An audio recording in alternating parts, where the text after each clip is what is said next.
Bueno, precisamente para conversar sobre este tema y también sobre el aumento del valor del dólar, estamos con Natalie Venegas, analista de FX Globe. Muchas gracias por estar con nosotros. Hola, buenos días. Hola, Karina. Lo primero, preguntarte, Natalie, si es que ustedes comparten también esa proyección que veíamos en la nota respecto de que la UEF a fin de año podría llegar a los 35.000 pesos. Sí. Bueno, primero que todo, la inflación acá en Chile está en un 10% y las proyecciones para fin de año van hacia un 13%, por lo tanto, si obviamente sigue subiendo la inflación, también se va a acoplar al valor de la UEF. Sí, una situación lamentable, además entendiendo que hay muchos servicios que se cobran en UEF, así que por ahí también la preocupación de mucha gente. Ahora, hablemos del precio del dólar, que cerró en 918 pesos ayer. La verdad es que es un récord que no habíamos visto en el último tiempo, creo que desde el año 2009, ¿no es cierto? ¿Cuáles son los factores que hoy día están determinando ese nivel del dólar que esté tan alto y cómo nos influye a nosotros en la vida cotidiana? Porque la gente tiende a creer que influye más bien a la gente que pueda tener inversiones, pero el dólar está estrechamente ligado con nuestra realidad, ¿no es cierto? Claro, sí, por supuesto, o sea, primero que todo lo que viene de afuera es importado, todas las cosas, por ejemplo, tu computador, las cosas que hay en el estudio, las cosas que la gente tiene en sus casas. La tecnología, por ejemplo. Exactamente, tecnología, autos, comida, todo viene importado. Ahora, el alza del dólar se debe por fenómenos externos. Ya Estados Unidos está pasando por una inflación la más alta de los últimos 40 años. Ya actualmente la inflación de Estados Unidos está en un 4,8%. El objetivo de la Reserva Federal a fin de año es llegar al 2%. Ya las proyecciones son al 2,3%, pero el objetivo de la Fed es hacia el 2%. Por lo tanto, el hecho de que Estados Unidos haya tenido cifras de IPC altas, claro, ya eso generó una fuerte alza en el mes de junio de 75 puntos base. De hecho, el mercado norteamericano esperaba de que solamente la subiera 70 puntos base. Claro. Y quiere decir que entonces la difícil situación económica que se está viviendo en Estados Unidos es fundamental para lo que nos está pasando a nosotros acá. Porque, por ejemplo, hablemos de la canasta básica. ¿Hay bienes en la canasta básica que dependen del precio del dólar como para que también vayan a tener que necesariamente subir su valor? Por supuesto que sí. Primero que todo, cuando a Estados Unidos le da un resfrío, a Chile le da una pulmonía.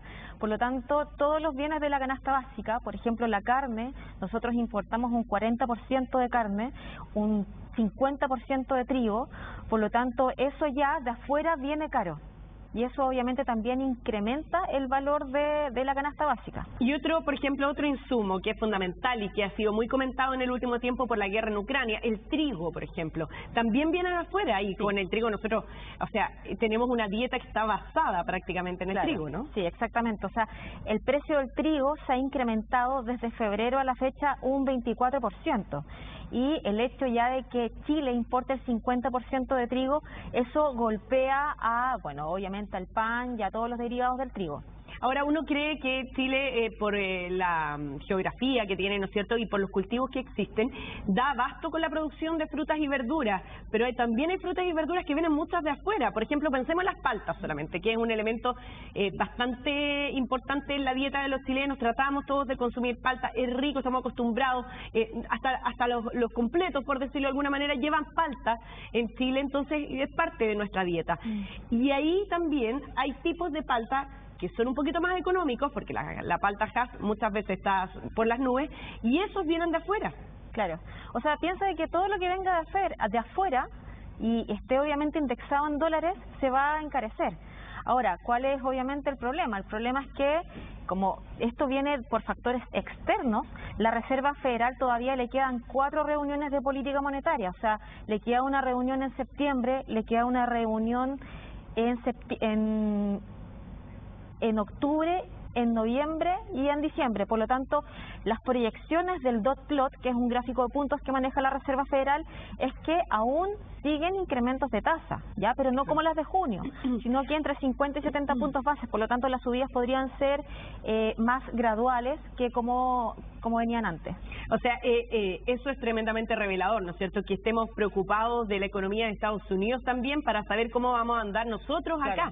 Y eso muestra qué tan dependientes somos. Ahora, otro elemento central y que nosotros siempre estamos muy pendientes acá, se ha debatido mucho de cómo subsidiarlo, son los combustibles. Entonces, ¿qué tanto influye también, por ejemplo, el precio del dólar para que acá siga subiendo la bencina que está tan cara? Bueno, obviamente también el petróleo está indexado en dólares. De hecho, gracias a Medco, ya nosotros tenemos el combustible 400 pesos más barato. Si no tuviésemos el subsidio de Medco, la bencina actualmente estaría 400 pesos más cara. O sea, aún así, y lo que, bueno, aquí necesariamente se va a tener que producir un debate entonces de cómo inyectar más recursos, porque va a seguir subiendo el precio de la bencina y el Medco tiene un fondo, ¿no? Claro, y de hecho también las proyecciones para que el dólar siga subiendo igual son altas, ya, porque si bien afuera en Estados Unidos el dólar ya se está encareciendo y está debilitando a todas las divisas emergentes, eso también se acopla al billete verde acá en Chile, por lo tanto, y también por temas locales, ya hay una incertidumbre también local. Vamos a tener el cambio de una nueva constitución, por lo tanto esa incertidumbre en una proyección antes de septiembre puede generar un aumento, una disminución de la liquidez en cuanto al dólar, ya, porque la gente cuando tiene miedo se empieza a refugiar, empieza a comprar dólares, eso obviamente aumenta la demanda y puede también aumentar obviamente el precio, se puede encarecer, claro. Independientemente si, bueno, el peso chileno está muy ligado al cobre, ya es muy sensible a los movimientos del cobre. Eso te iba a preguntar, el cobre está a la baja, ¿no es cierto? Claro. Y según las últimas cifras ha tenido su nivel más bajo desde febrero del año 2021. Claro. Y eso está determinando también el aumento del dólar. Sí, efectivamente, o sea, ya que se hable de que Estados Unidos está en una recesión, existe un retroceso en las materias primas, le pega obviamente al precio del cobre. Esta semana observamos al cobre bajo un 5%, ya, por lo tanto eso claramente activó tus alarmas y hizo aumentar mucho más al dólar acá en Chile. Pero hay situaciones particulares en que también hay una descorrelación del cobre con el peso chileno. Por ejemplo, cuando ocurrió el estallido social, el cobre aumentaba de valor, sin embargo, el dólar seguía subiendo. Sí. Y eso ya se debe por incertidumbre, por factores locales. Entonces, muchas veces el peso chileno se desacopla del cobre y toma más en consideración lo que esté pasando acá en Chile.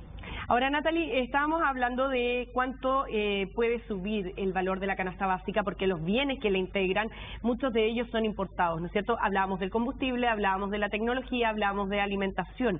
Pero, ¿qué pasa en términos de cómo la gente invierte su dinero? Debido a esta alza del dólar, ¿es aconsejable usar las tarjetas de crédito, sobre todo que tengan cobro en dólares? No, por supuesto que no, o sea, no es para nada aconsejable, al contrario, endeudarse o el hecho de que todavía existan capitales ya estando para el consumo, eso hace aumentar la inflación. Claramente no conviene endeudarse, ¿por qué? Porque también en Chile todavía hay proyecciones de tasas, ya todavía en julio, ya el 7 y 8 de julio, hay reunión de tasas acá en Chile, por lo tanto... Y se espera que el Banco Central aumente la tasa. O sea, ya están las tasas en un 9%, sí. Tal vez podría llegar a un 10%, y eso a lo mejor podríamos estar llegando a un pic de alzas de tasas del Banco Central. Por lo tanto, imagínate, o sea, si tú quieres pedir un crédito o quieres refinanciar un crédito, obviamente te pega la tasa y obviamente se disminuye mucho más el dinero en el bolsillo. Ahora, igualmente se espera que el Banco Central pueda llegar a un 10% de tasa de interés. ¿No será eso? ¿No se transformará en un frenazo económico a la inversión, por ejemplo? Lo que pasa es que los bancos centrales, primero que todo, tienen que ser muy graduales en los movimientos de alzas de tasas, porque de lo contrario eso enfría la economía. Sí, pues. Por lo tanto, en sí, lo que se podría esperar es que el Banco Central tal vez haga un alza de tasas para los próximos meses, pero de medio punto porcentual, que no sea tan agresivo como lo hizo ahora en junio. ¿Pero que llegue igual a un 10%? O sea, esa es la proyección, puede mantener las tasas, ya, porque en sí ya tenemos el IPC en el 10%, o sea, las cosas han subido desde inicio de año un 10%, la proyección es a fin de año ya que el IPC llegue al 13%, por lo tanto hay que controlar eso. Y para controlar eso justamente los bancos centrales tienen que ir actuando con las alzas de tasa. Ahora, volviendo al tema de que hablábamos de las tarjetas de crédito, hay hoy día aplicaciones que uno contrata y puede ser hasta el servicio de transporte. Las aplicaciones de transporte, por ejemplo, funcionan con el cobro de la tarjeta de crédito y uno puede optar si ese cobro, en algunas, no en todas, uno puede optar si ese cobro se realiza en dólares o en pesos. Hoy día hay que preferir peso o cambiarse inmediatamente a peso, ¿no? Bueno, sí. Sí, ¿no? Por supuesto que sí, claro. Por supuesto que sí, porque las proyecciones para que obviamente el dólar siga subiendo, si sigue subiendo afuera en Estados Unidos, si el cobre acá en Chile sigue cayendo, claramente eso genera aumento en el tipo de cambio. Claro. Ahora, lo que tendríamos que obviamente esperar es saber si el Banco Central va a intervenir. Pero esta intervención tendría que hacerla continua, porque por ejemplo cuando ya Chile estuvo en esta situación, ya esto ya lo vimos en el año 2019 para el estallido social, el Banco Central empezó a intervenir durante 6 meses, entonces eso generó una baja. Cuando se dio la noticia, el dólar automáticamente al día siguiente disminuyó 30 pesos. Y de ahí, claro, tenía leves rebortes de 5 o 10 pesos y empezó a disminuir hasta llegar a los 730 pesos. Ya, por lo tanto, si el Banco Central hace lo mismo, eso podría obviamente generar una baja en el tipo de cambio y claramente eso sería mucho mejor para todos. Última pregunta y desde el terreno práctico. Hoy día hay muchas personas que están planificando sus vacaciones de invierno, ¿no es cierto? Y van a viajar fuera de Chile, a pesar de que no es muy aconsejable. Claro, Chile es lindo, Chile es lindo. Sí, Chile es lindo, hoy día hay que aprovechar de conocer salir afuera a hacer un poco caro. Es verdad, está saliendo súper caro viajar afuera, pero hay personas que lo van a hacer igual, porque ya tenían a lo mejor el ticket aéreo ya comprado y por lo tanto de repente conviene mucho más en vez de perderlo o cambiar las fechas, conviene, hay que aprovecharlo nomás. Sí. ¿Qué recomendación se puede hacer? ¿Es mejor llevar dólares comprados desde acá para no usar la tarjeta de crédito? Porque de repente también hay mucha gente que le da temor usar efectivo afuera y por lo tanto dice, no, pago todo con tarjeta y es mucho más fácil y después acá pago la tarjeta nomás y no tengo que andar con el efectivo. Pero hoy día ¿es más conveniente llevar efectivo? Sí, por supuesto que sí, porque imagínate, si el Banco Central nuevamente hace un movimiento de tasa, eso claramente te va a llegar después en la factura del banco. Ya, o sea, así de claro, para que toda la gente que nos está viendo pueda tener esta precaución, ¿no es cierto? Implica todo un movimiento adicional, porque hay que ir a cambiar dólares, hay que hacer todo el proceso a la antigua, pero de repente hoy día más vale tomar estas precauciones por la situación económica que estamos viviendo. Sí, así que... sí, de hecho, estar tranquilos, no salir... Sí. Es verdad, y quedarse en Chile en una de esas, si alcanzamos a darle consejo. Natalie, muchas gracias por haber estado con nosotros esta mañana aquí en Chilevisión Noticias. Gracias, Karina.